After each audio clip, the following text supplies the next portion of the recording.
মরিচ বাটা নিলাম, যদিও আমার মরিচটা অনেক ঝাল, এবং তারপরে গপাগপ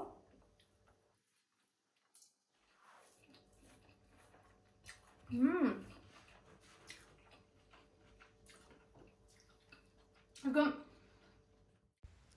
তো এখন যেটা আমি বানাবো সেটা হচ্ছে সেদ্ধ বাঁধাকপি। তার জন্য আমি বাঁধাকপি কেটে অল্প লবণ দিয়ে সেদ্ধ করে নিচ্ছি, এবং এটা আসলে আমাদের আদিবাসীরা সেদ্ধ সবজি দিয়ে একটা মরিচ ভর্তা করে খায়, এবং সেটাই আজকে বানাবো। আসলে আমি বানানো থেকেও বেশি ইচ্ছা ছিল যে খেয়ে দেখার কেমন লাগে খেতে, যেহেতু আমার অভিজ্ঞতা নেই এরকম সেদ্ধ সবজি দিয়ে মরিচ ভর্তাটা খাওয়ার। তার জন্য ভাবলাম যে আজকে করেই দেখি, এবং যেহেতু করছি এর জন্য ভিডিওটাও করে নিলাম। তো এখানে কি কি আছে আমি আগে বলে দিচ্ছি। সেটা হচ্ছে ভাজা শুকনা মরিচ বা কাঁচা মরিচ, আমি কাঁচা মরিচ নিয়েছি, আপনারা চাইলে তেলে শুকনা মরিচটাকেও ভেজে নিতে পারেন। তারপরে হচ্ছে অল্প 2 কোয়া রসুন বাটা, আমি আপনারা আস্ত রসুনও ব্লেন্ড করে নিতে পারেন, আমি বেটে নিয়েছি যাতে আমার বাটতে সুবিধা হয়। এবং অল্প একটু তেঁতুলের পরিবর্তে হচ্ছে আপনারা লেবুর রস ব্যবহার করতে পারেন। আর এটা হচ্ছে ওনারা যেটা ব্যবহার করে নাপ্পি, কিন্তু আমি নাপ্পি ব্যবহার করছি না, আমি হচ্ছে চিংড়ি শুটকির যে পেস্ট থাকে, এটা দেশের বাইরে পাওয়া যায়, ওইটা ব্যবহার করছি। এবং আপনারা যদি বাসায় বানাতে চান সেক্ষেত্রে চিংড়ি শুটকিটাকে একটু ব্লেন্ড করে সেটাও ব্যবহার করতে পারেন, কোনো সমস্যা নেই। তো এটাকে আমি একটু ঘষে নিব।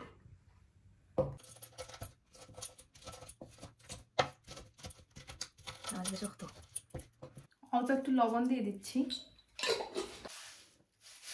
এবং অল্প একটু চিনি বা গুড়, যেটা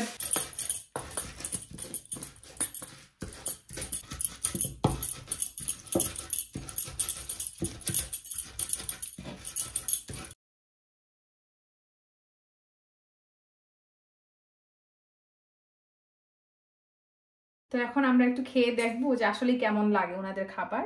তো প্রথমে আমি সেদ্ধ বাঁধাকপি যেটা করেছিলাম সেটা নিলাম, এবং অল্প একটু মরিচ বাটা নিব।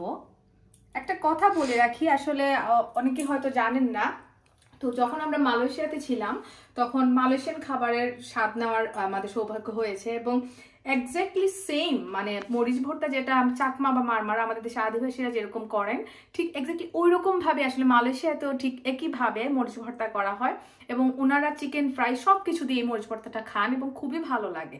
তো এর জন্য আজকে ভাবলাম যে এইটাই রেসিপিটা শেয়ার করি, এতে করে আপনারা দুইটা কুইজিন সম্পর্কে অবগত হবেন। এবং আমি এখন একটু খেয়ে দেখবো যে আসলে বাঁধাকপির সাথে কেমন লাগে খেতে, যেহেতু ওনারা এইভাবে খেয়ে থাকেন।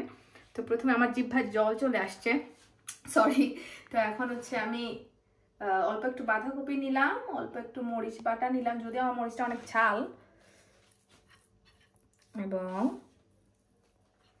তারপরে গপাগপ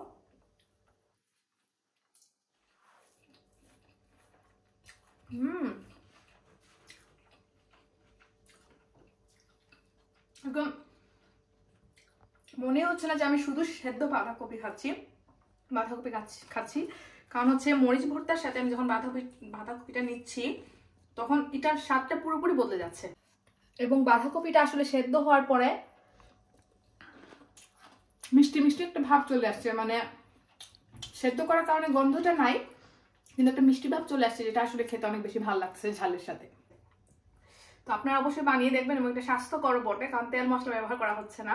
তো আমার মনে হয় আপনাদের অনেক ভালো লাগবে, এবং ভালো লাগলে অবশ্যই আমার পেজটি ফলো করে রাখবেন নতুন নতুন রেসিপি পাওয়ার জন্য। ধন্যবাদ সবাইকে, ভালো থাকবেন।